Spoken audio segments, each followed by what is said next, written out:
నమస్తే. ఆంధ్రప్రదేశ్ రాష్ట్రానికి పట్టినటువంటి దరిద్రం ఏంటంటే ఒక సెక్షన్ ఆఫ్ మీడియా.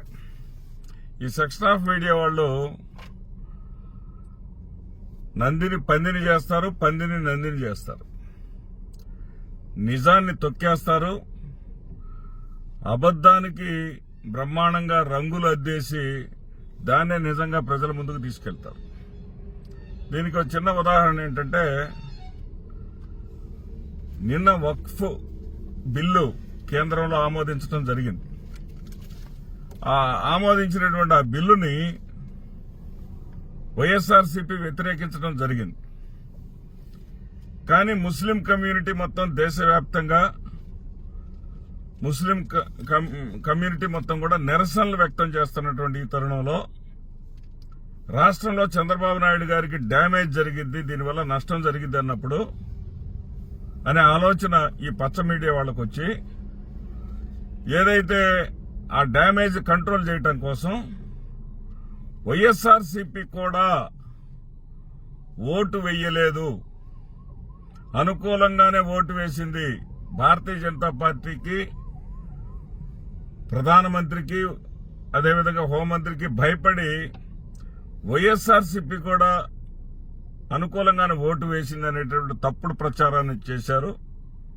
అంతేకాకుండా వాళ్ళు ఏమన్నారంటే విప్ కూడా జారీ చేయలేదు వాళ్ళ సభ్యులకి అన్నారు.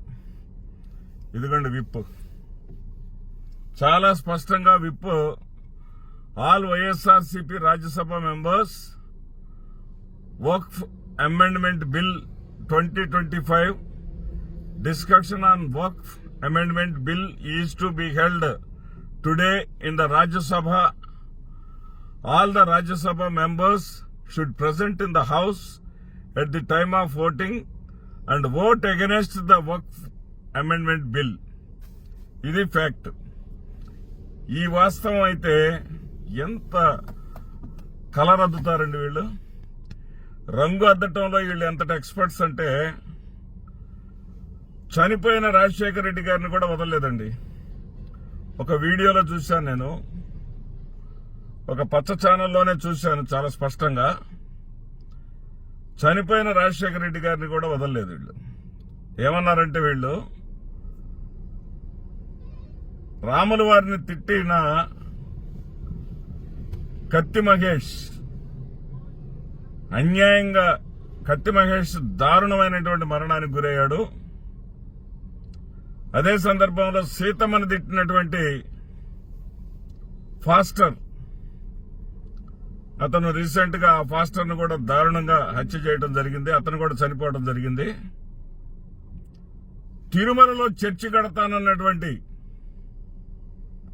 రాజశేఖర్ రెడ్డి కూడా వీళ్ళలాగానే దారుణంగా చనిపోయాడని చెప్పారండి. వీళ్ళు మనుషులా లేకపోతే రాక్షసులా? తిరుమలలో ఎన్నికలు జరపాలి, తిరుమల క్షేత్రంలో కూడా ఎన్నికలు జరపాలని చెప్పేసి జయచంద్ర నాయుడు అనేటటువంటి తెలుగుదేశం పార్టీ నాయకుడి చేత కోర్టులో పిల్ వేయించినటువంటి దౌర్భాగ్యుడు చంద్రబాబు నాయుడు గారు. ఆ చంద్రబాబు నాయుడు గారేమో శ్రీవారికి మేలు చేస్తున్నారంట. లేని చర్చిని, అసలు ఊహించని కూడా, ఊహలో కూడా లేనటువంటి దాన్ని రాజశేఖర రెడ్డి గారు కడతానన్నారంట. ఇంతకన్నా దుర్మార్గం ఏమన్నా ఉందా? అసలు తిరుమలకు చెందినటువంటి 7 కొండలు కూడా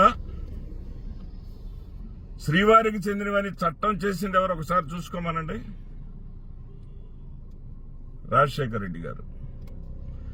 అదేవిధంగా 1000 కాళ్ల మండపాన్ని కూల్చింది ఎవరండి అక్కడ? చంద్రబాబు నాయుడు గారు.